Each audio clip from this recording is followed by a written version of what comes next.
and welcome to Live with Lara. With the nation still in the throes of a credit crunch, work is scarce and job openings are few and far between.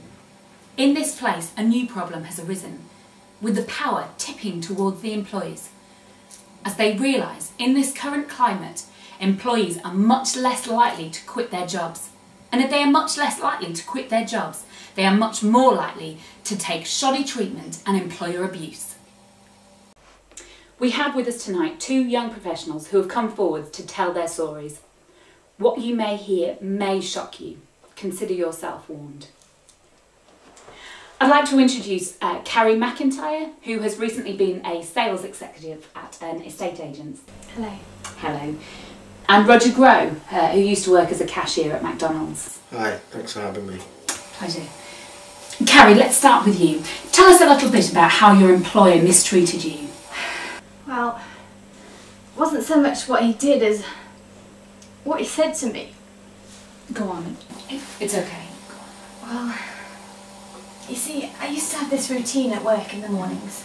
I'd get in and I'd like to ease into my work. I feel like I do better work if I do that. Of course, naturally. Yes. So I'd get a cup of tea, I'd pop to the loo, and then I'd sit down at my computer to catch up on things. Of course.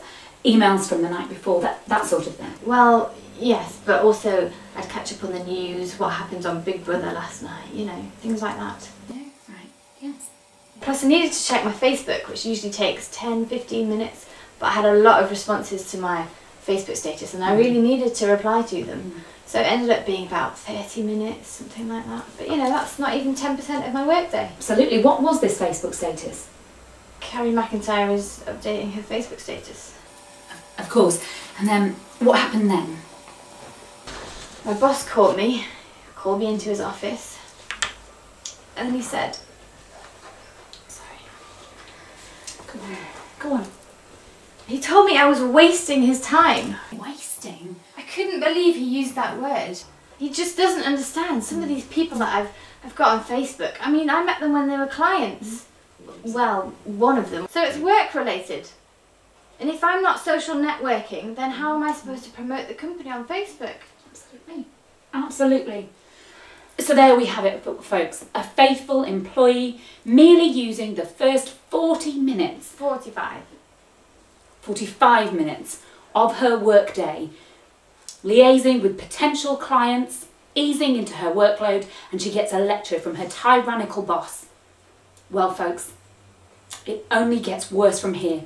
So buckle down and get ready for the next instalment. Rog, over to you. Well, I usually work the evening shift, and it's nowhere near as busy as the daytime.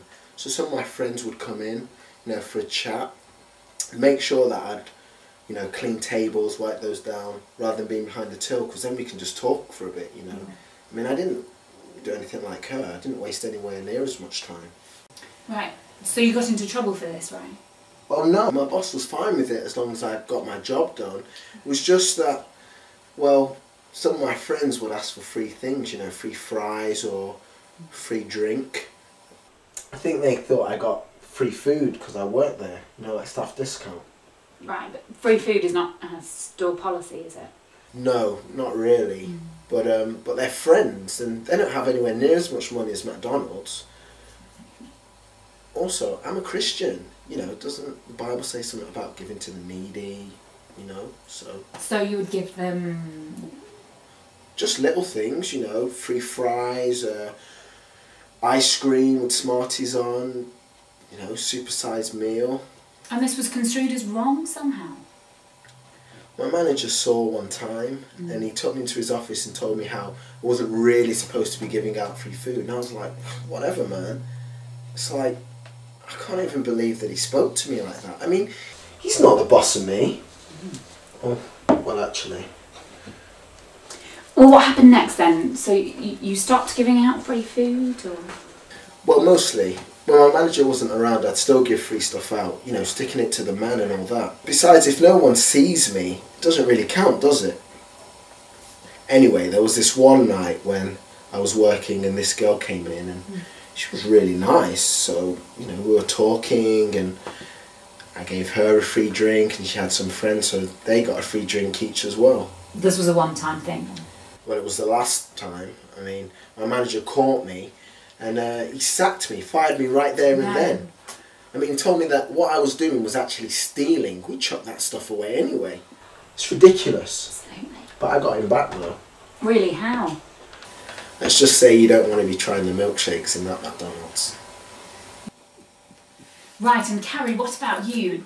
Did you have an unfair dismissal? No, but I was pretty mad at the way he tried to control me, so I got even. Really? How did you go about doing that? Well, I started taking things home in the evening, made it look like I was taking work home, but really it was just office supplies. Office supplies? Yeah, just minor stuff. I wouldn't call it stealing really, just pens, pencils, calculators, chairs, you know. Well, I mean, one last question.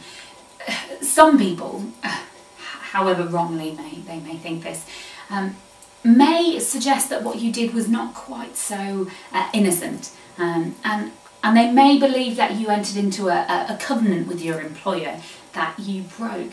And these people have suggested that perhaps that lacked integrity. Integrity? Really? This is the 21st century, that's pretty old-fashioned. Yeah, I mean, that's ridiculous. Come on, everyone knows. No one cares about the little things.